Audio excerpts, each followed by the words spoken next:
It's not even a question that is more question that's just come to mind now. But I know we're talking about money now on this podcast and on this season. But do you think we discuss money enough amongst not at all. ourselves? Not at all. Personally, no, not at all. No, I definitely agree with that, but I think myself more so. Sorry, go on. It's very much. It's almost in the same line as like. Just going to spell sex, isn't it?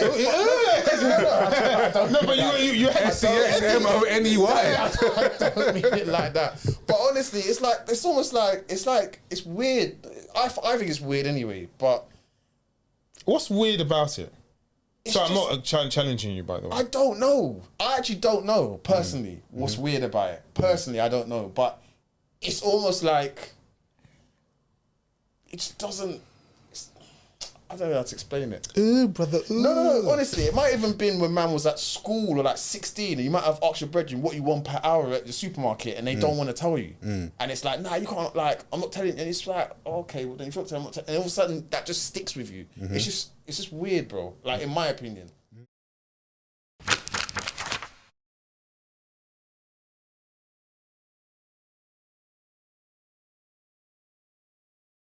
All right, so we'll move on to assets. Shout out to Ash Assets. What is the purpose of assets? Looking back at the study on wealth distribution, it's clear that owning assets can and will play a major part in terms of how much or how little your wealth grows over the time. The definition of an asset is something that has current and future value and is owned by an individual or a group of people. If you left your cash in a bank account for years, the amount of things you could buy with that money would be significantly reduced. Inflation gradually erodes the value of your money as the price of goods and services go up each year. Therefore, buying types of assets is one way to grow your money, as the value of assets will increase over time. That's on page 92.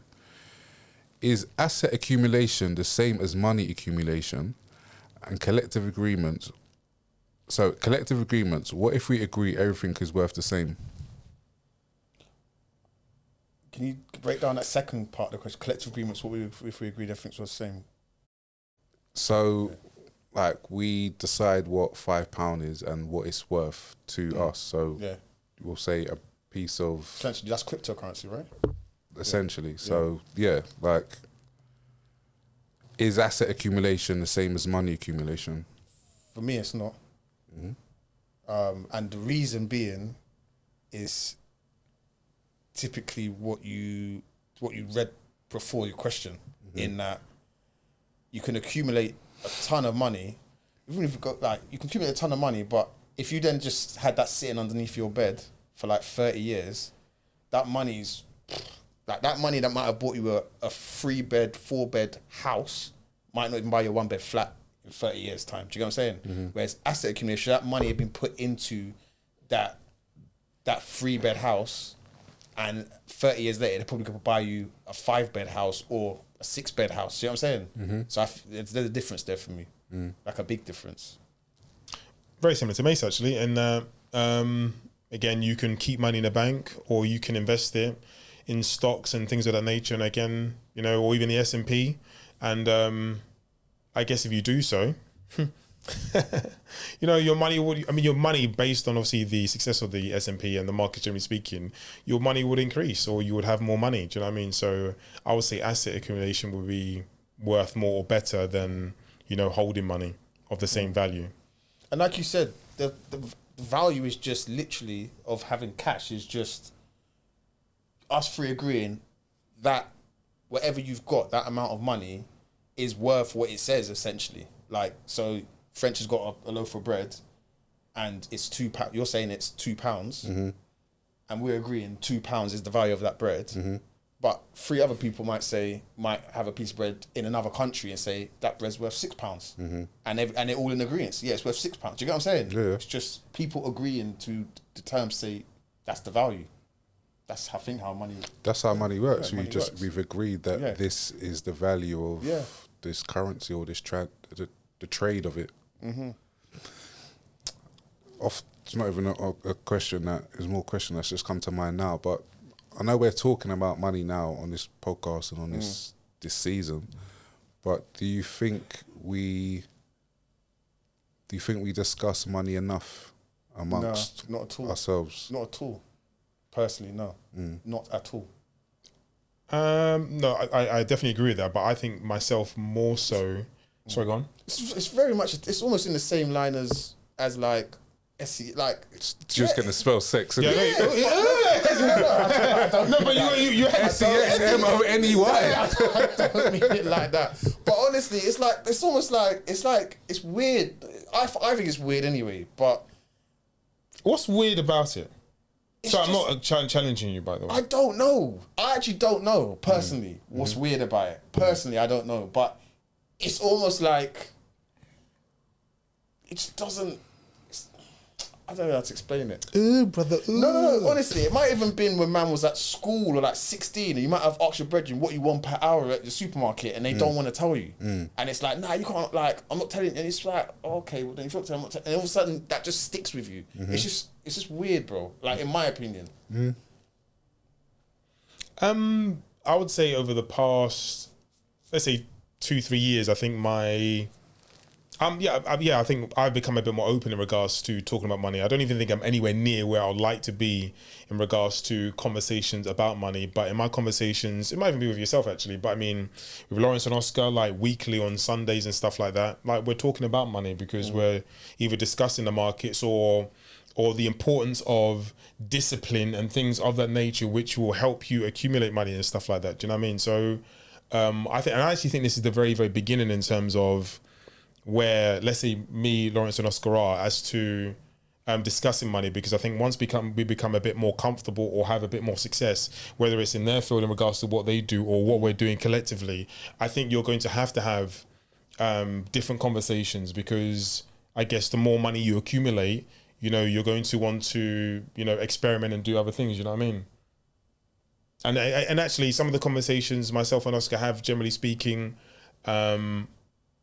you know, I think we're not tentatively having conversations about money, but we're talking about things which are leading to money. And I guess once you start making real money, not to say that he is not making real money, but once you start making real money, you know, I don't know, I just think like it becomes a bit more expensive, and I think it's better. But at the same time, I'm very aware that like not everybody is comfortable talking about. Like today, I picked up a guy. Where were we going? He saw me trading. He saw me trading this morning on my phone, on my phone. Or I was monitoring something. Then he asked me a question, and then we got into talking about crypto, and then back to even like assumptions. You know, what is someone? Can you tell whether someone with money? Anyway, can you tell? How to and it sounds stupid because not that I thought anything more or less of him, because he was just another rider to me and he was just going somewhere. Saw what I was doing, was talking about it, and then asked me how did I get involved, etc., etc. Then he told me he was involved in crypto, and then like told me the amounts of money he had within his crypto exchange kind of thing, and I was, do you know what I mean? And not that. Actually, I'm asking myself the question. I wouldn't say I was looking at him differently, but now you're asking different questions. Do you know what I mean? And I think you've got to be comfortable in asking those questions. Like I actually told him at one given point, like I don't want to get in your pockets. Do you know what I mean? Because I don't know how comfortable he is in terms of talking about it. But he was saying at one point, I don't know where Solana is in terms of crypto. I think he might have said it's at 2 something. But he said, I was in it at £6, or do you know what I mean? Or he's in something. He was just going on and on. He wasn't going on and on, but he was talking about how early he was involved into crypto, or even this is early. Do you know what I mean? Or even when laughing at Jokesh too, he's like quite involved in meme coins at this moment in time. Do you know what I mean? He made his money off the back of Solana and all that type of stuff, but like he said, like if you're really looking, like you will find some gems. And he goes, I might even throw a quick $50, not a lot, anything between 50 and 500, and like at some given point, like sorry, this is not advice by the way, but you may hit the jackpot. I mean, he was talking at least 6 figures that he has in crypto. Do you know what I mean? He wasn't talking no small change, but he could have looked like any geezer walking down the road. In fact, he was local. Do you know where I picked him up today? Very local. But what I'm trying to say is that you have to be very comfortable having those conversations. You know what I mean? We're in a cab and we're talking about money and how you should get involved, etc., and then exchanging details. Yeah. I'll call you, etc. Or we should link up. Do you know what I mean? And if you're not open to, again, having those conversations, then you're going to be quite limited as to your success in some respect. Do you know what I mean? You have to be uncomfortable in having these conversations, whether you have money or don't have money, in my opinion. 2 points, yeah? One of the points was earlier on. So you said something about the more potential money or income or wealth you accumulate, you're open more. I think it's the other way around. I think the more that people are more closed, if that makes sense. The more you have. Yeah. Do you know, I'll piggy bank off the back of that, and I think that is because of the scarcity of money in the majority. So because the majority are scarce with it, if you've got money, then you become a target. So therefore, if you start talking about it, you become an easier target for those that have less than. But because we're in a society where it is almost a them and a us, that's where this disparagement comes, because it's like, you know, as you were saying, we grow up and you might ask a man about, how much are you earning and blah, blah, blah. And it's like a bit hush, hush. It's just, I think in this society that we live in, it's very much, it's crass to talk about money. So they say, but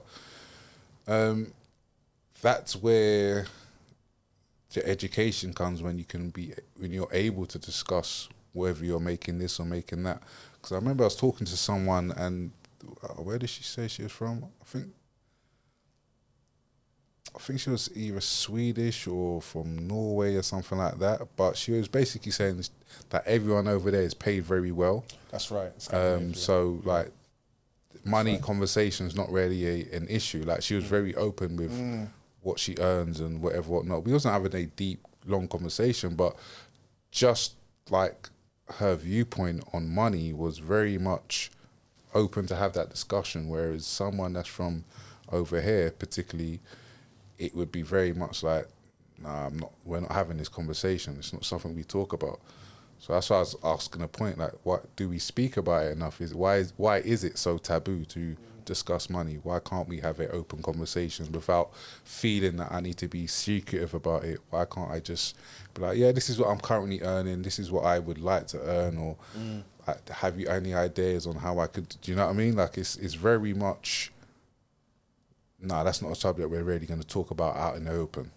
Yeah. So no, I was going to say, this might only be...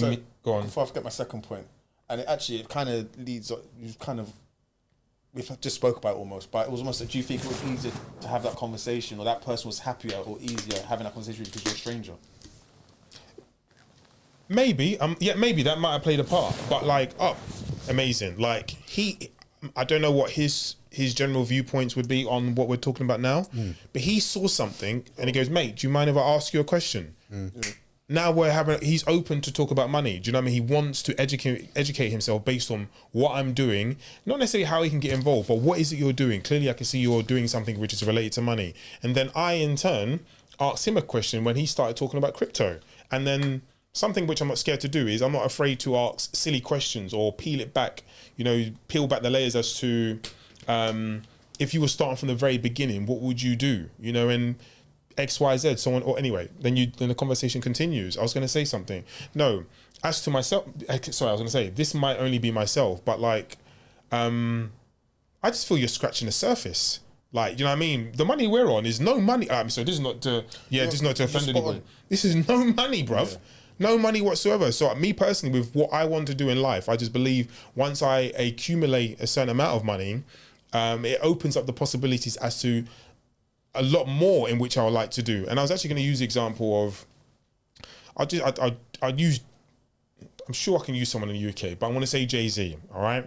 And the reason why I say Jay-Z is because I'm sure when we were all younger, it doesn't matter whether we're younger or not, do we all believe that we saw the pathway in which Jay took? Like, we just all saw him as, I know we were younger and, you know, we probably weren't thinking that expansive, but we all just saw him as a rapper. Never really saw him as someone who will become the head of, doesn't have to be head of Def Jam, but running a sort of record label, etc., and then clothing, and then this and that. Do you know what I mean? Never ever an agency, probably never ever foresaw that stuff. But once he accumulated some wealth, you're just scratching the surface. I can be anything I want. And not just, I mean, I actually think that way about myself anyway, but I just feel once you do accumulate some wealth, it then you're back to even some of the things we spoke about before. You're now free. I mean, one of the reels that we posted up was about. I actually forgot what it was specifically, but I remember we were talking about having the time to do what you want. You know, the commodity of time. Do you know what I mean? Once you have time and you've got the opportunity to think, there's all sorts of things you would like to do. So types of assets: physical, like property, land, jewelry, art, etc. Financial and business kind: shares in public listed companies, pensions, ISAs, fixed income, etc. The asset triangle: deciding what type of asset is right for you. And there's a diagram on page 96 that shows every single investment has a degree of risk, but the more risk you're willing to take, the greater probability of generating higher returns. This is known as a risk-return trade-off.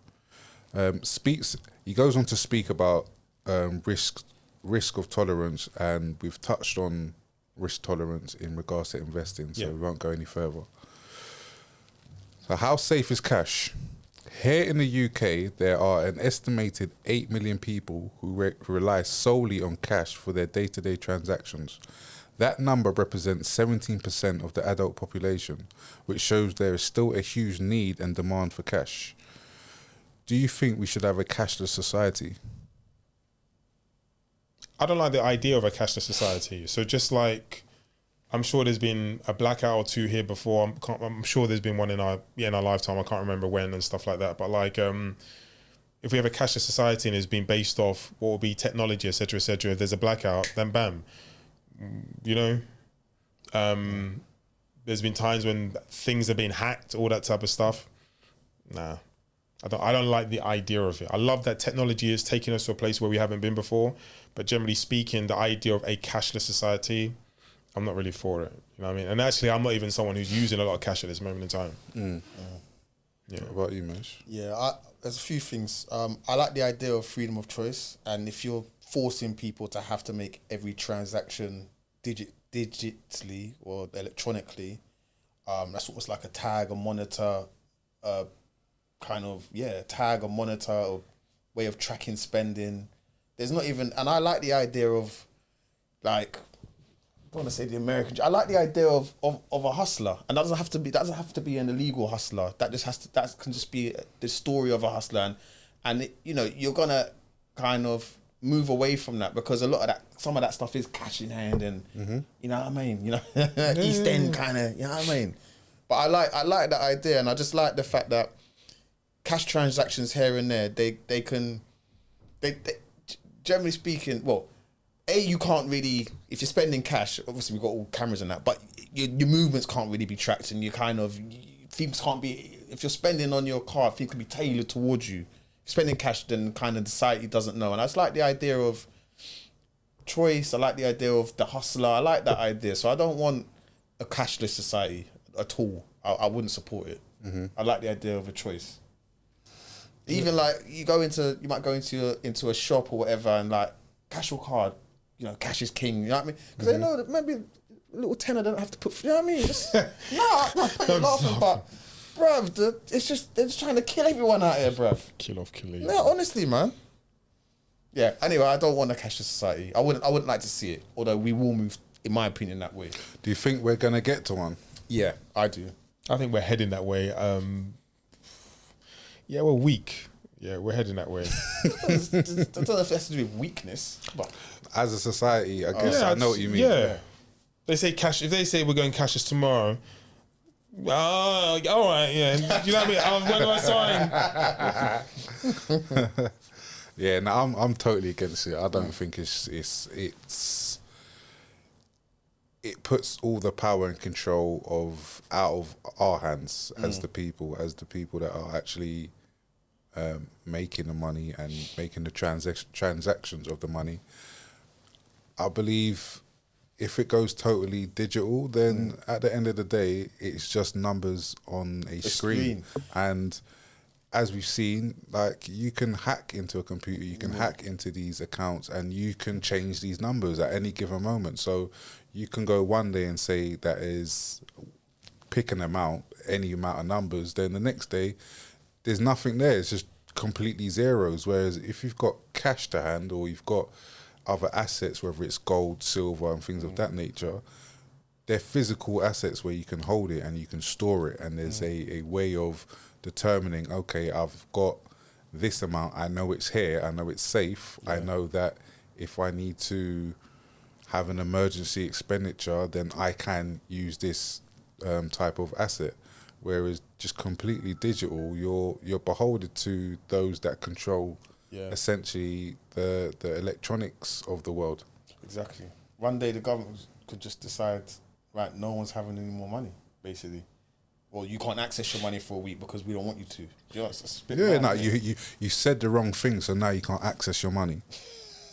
That's where I believe it will be going to. If I was thinking of Roman Abramovich. You know what I mean, like, and the whole. I mean, that happened. Yeah, that was only a couple of years ago. Couldn't access his money. I mean, forced to sell his club. I'm not even trying to get all political in regards to. It's not political. It's facts.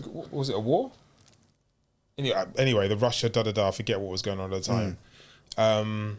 Forced to sell his club, etc., etc. Or even forget even the selling of his. I mean, actually, you're forced into doing something that happened. All right, we can't deny that didn't happen. It's funny how we forget about these things so quick, though.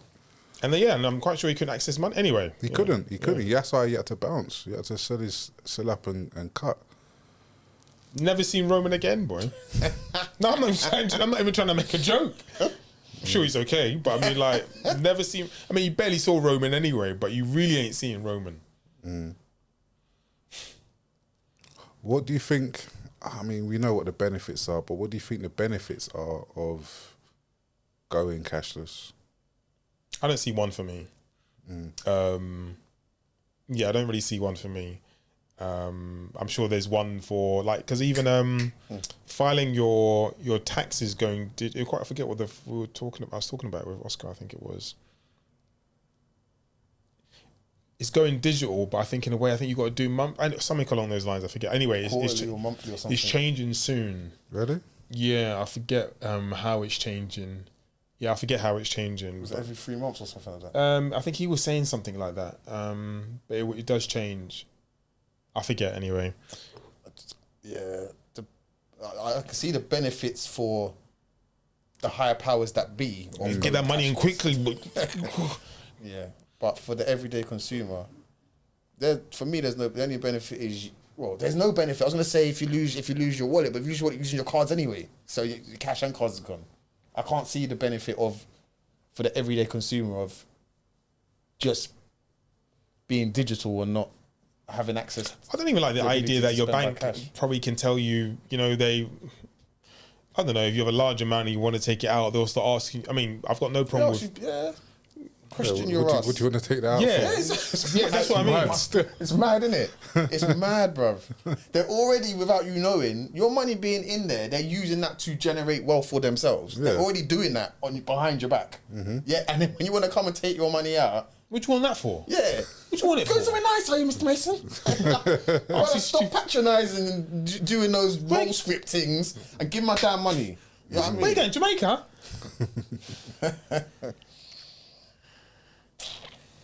Yeah. Cool. So low risk assets. The next layer of assets include things like government bonds, corporate bonds, and real estate. Bonds are also known as fixed income securities. They are effectively a way of corporate firms, or more commonly governments, to borrow money from the public.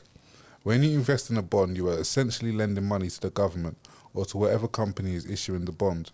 They are known as fixed income because when you lend the money, they will pay you an agreed rate of interest on top of the capital you loaned them in the beginning. Was you aware of this type of investment, and would you consider buying them? Yeah, I have invested in a bond before. Okay. Yeah. So do you know what? For years I didn't actually understand what the term bond meant or bonds. Like, people had told me, actually. There's a couple people that had said, you should do buy bonds or whatever. I didn't really understand it, but I did invest in a bond maybe a year and a half ago, and then it was a year. When it whatever it calls matures. Yeah, and then I made a little bit of money on it, so it was good. Yeah. Was it with the government or is it with a specific company? With the post office. Okay. Yeah, with the post office. So I've never invested in government bonds before. Do you want to tell us a bit more about that bond? Yeah. Go on. No, I did it on purpose, but it didn't quite work. Because we're talking about being uncomfortable talking about money. But anyway. So how does it work? I just saw it online that you earn like, I think it was like 5% interest was paying, which ain't even that great, but it was better than just sitting in the bank. Remember I've spoken about this before on here actually, when we started this book, in the previous, where I said like, man, just sitting in a road and try and move it around. Yeah. So I put some of that money, or a lot of the money, into a bond, post office. It said at maturity you get 5% extra. Over how long? It was a year. That was it. Yeah, nice. How about yourself, P? No, sorry, did I know about it before? No, I didn't. I didn't have great knowledge of it, but I found it really interesting when I was listening to it. Yeah, so no. And yourself? Would you consider buying them? Would I? Yeah, I would. Again, basically. Yeah. If like the information was made aware to me. I don't see why not, but I mean, I don't think it's a priority. Yeah, it wouldn't be a priority. Yeah, I'm not saying it's a Yeah. priority. Oh, but yeah. Yeah, why not? I had some notion of what bonds are, but I can't say I've dabbled in it. I would definitely like to. I'm reading more about it, and I was doing some of my own research in regards to it. Yeah, I'll definitely do it. There's loads of different ways of investment. I even got an email from the place where I do my investments with now. They was telling me about I forgot the term now. But essentially they was like, oh, can we borrow your stocks and we'll give you back money at the end, basically. I don't know if it's not the same as a bond, but essentially there's like, can we lend your stocks and we'll give you a percentage back after this, that and the other. But yeah, no, it's just really interesting still. But in regards to bond buying, would I buy them? Yeah, I definitely would. I would have to find out more about it. I think I'll have a look at the post office ones. I was always just aware of the government bonds, but I wasn't aware of specific company bonds, so that's interesting in itself. Medium risk assets. As you climb further up the ladder, you'll come across the types of assets that carry a medium level of risk. This is where you usually find things like stocks and shares or peer-to-peer lending, and that's on page 103. Investing in stocks and shares. When you buy stocks and shares, you're simply purchasing a piece of a company, and if the value of the company grows over time, so does the value of the shares you own. The aim is that you can someday sell shares for the money that it can cost you to buy them. On the other hand, if the value of the business decreases, then the value of the shares will also fall, and ultimately you can make a loss, and that's on page 104. Do you consider ethics and morality when investing in stocks and shares? That's a good question.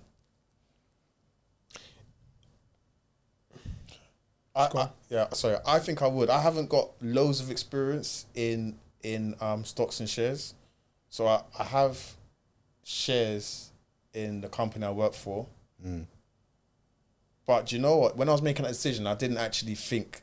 But to be fair, the company I work for, it's not like a diamond mining company. Do you know what I'm saying? Where you, but I didn't at that time. I wasn't thinking were they ethically. I just said okay, it makes sense. But I think I would. So if it was like, as well, I gave an example. A company, what's the one of the famous South African companies that are known for mining? There's a famous one, right, for mining for diamonds and stuff. De Beers. De Beers. If it was something like that, for instance, then maybe I might think. But it's a good question because if like, wait, it's hard. It's a hard one, bro. It's a hard one, but I think I would. I'd like to think I would. Okay. I would like to think I would. I'd like to think I would. Yeah, I'm sure I would. There's even like this might be on a micro or smaller scale. There's even like, there's some of the high street brands which came under fire for this, that, and the third. Like, I just stopped going in them. Just won't go. I'm going in them. So I think I would consider like morality and ethics, like in buying stocks and stuff like that. I wouldn't want to be a part of that. Me personally, anyway. What about if the returns are great? So not recently, but every year or every other year, there's a war going on. Obviously, the shares prices of certain, I I guess, arms makers. It's going to the moon, as you like to say. Would you? I was wondering, where did he get that from? Go on, carry on. Would you? Frenzy. Would you? If you was, yeah. I mean, you can always do your own research and find out what their sticker names are, but would you not invest in those, knowing that a war's coming, and if you put in X amount of money, like you're gonna get a guaranteed return because bombs are going blood off. money? Call it what you want. It's a return on your investment. Nah, I don't want it. No? No, I wouldn't. What if it's like 100-fold? I wouldn't, mate. Money can't buy respect, and it can't buy peace. But no one knows. No one knows. I don't care if no one knows. I know. It's your own investment. I know, and that's the most important person. I couldn't. Is your little loan investment going to make that much of a big deal? What's that? No chance. With what's going on outside of this moment in time, I wouldn't do your that. little, No I way. don't know, 300-400 quid, 3-4 grand, I don't know what it is. No, Drop in the ocean. Nah, wouldn't do that. Buy half a bullet. I would never do that. It's a one clip, man. It's a one clip. Yeah, never me. Huh? What about oil and things of that nature? Like say you was investing in BP or Shell and you know they have spillages left, right and centre. Sustainability. On the sustainability one. And the fish in the sea and them things there. I need to know a bit more about it. So the reason why I'm saying so is because, like, for example, sorry, I don't know much about BP, and I know there's fracking, this, that, and the third. I don't even understand what that means, by the way. All right, I guess what I'm saying is, with a spillage, it's poor fish, man. yeah, I know. All right, but What's up on the shores of Accra, bro? just no, just all right. What I'm saying is, like, because there's a spillage, it doesn't mean they did it on purpose. Do you know what I mean? So if someone was spilling oil intentionally, that's different. Do you know what I mean? So obviously, with stuff like that, I'd need to understand a little bit more, which is why you need to do your due diligence. Yeah. But firearms, no, we don't need that part. So oil, yes. I don't know. I really don't know. Do a bit of research, but I guess BP and a few of those Shell and all of them, you know, they got need to clean up their act, don't they? You know, generally speaking, from a PR perspective, anyway. Cool. So time in the market to timing in the market. How long should you stay invested in stocks and shares? The answer to this question is as long as possible. The longer you stay invested, the better your chance of seeing meaningful results. As a general rule of thumb, you should look to a minimum horizon of between 5 to 10 years, and that's on page 105. Have you pulled out of an investment too quick or too slow, and what happened? I mentioned this before. Sorry. I was probably Go on. Yeah, sorry. I was probably going to say...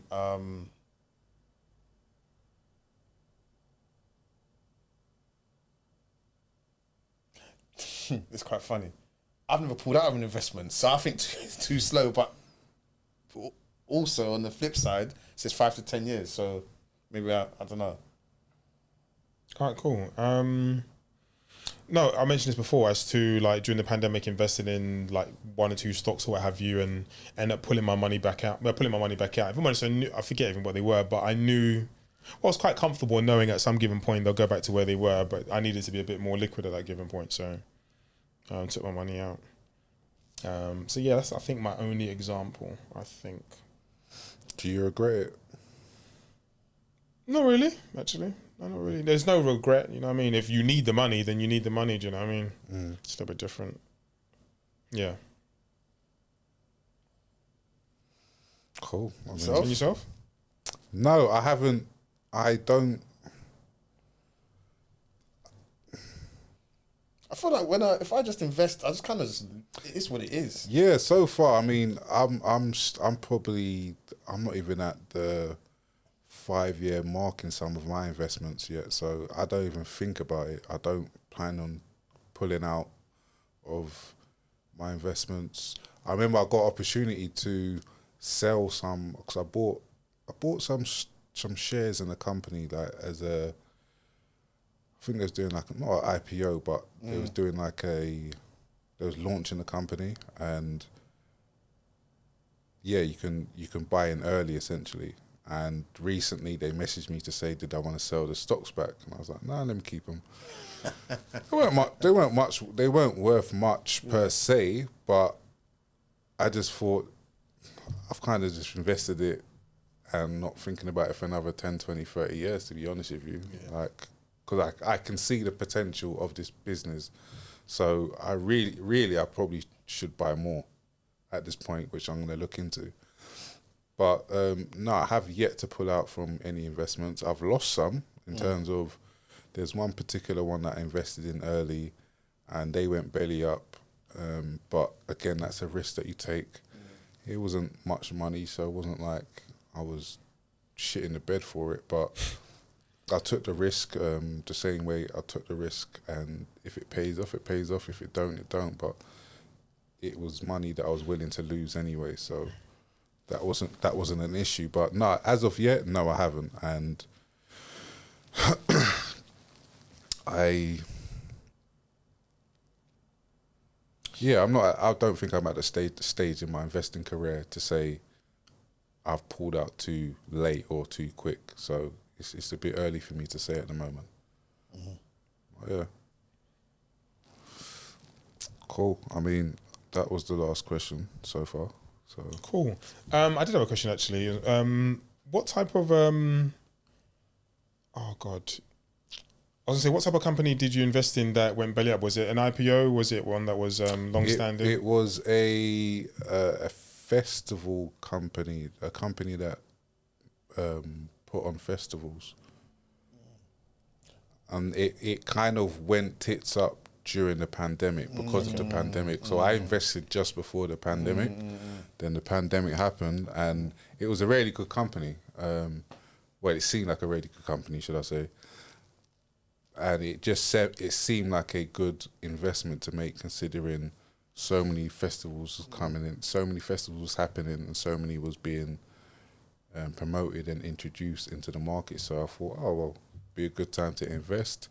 They look like they're about to do well, so yeah, I put some change into it. Yeah, unfortunately, they couldn't sustain. So yeah, I lost that money, but yeah, I've not really thought about it again, to be honest with you. So, I mean, just continue on the whole festival thing. Like, where is that industry now? I mean, I know we've come out the pandemic.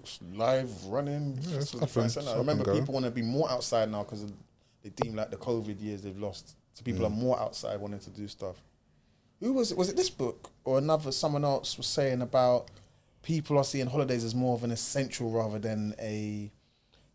Like you know how there's some essentials and more luxury. So if in times of kind of need, you'll cut back on luxuries. But then they saw the opposite. Was it in this book? I don't think so. I've seen it somewhere. I've seen that somewhere. I know what you're talking about. I've seen it somewhere. They realised holidays. I think it was my man that sits down and everyone sobs on his podcast. Oh, what? I think Samuel. Kevin Samuels, was it that? No, the other one. My man from UK, man. I know you're talking about. You know what I'm talking about? Yeah. Who? Oh, he's talking about Thing of CEO. Is that what you're talking about? Oh, Stephen Bartlett. Yeah. Okay. Anyway, yeah. I think it was someone must have been on there that they said something about. Yeah, it was on there where they said something about holidays have almost been seen as part of an essential due to the COVID. It's like, no, we need to be out there and have our break. We deserve it. We've every year now. So it's almost that industry hasn't really died as much as that person thought it had or whatever. Yeah. So yeah, sorry, going back, festivals are similar in that respect that people want to be outside probably. Cool. Do you get what I'm saying?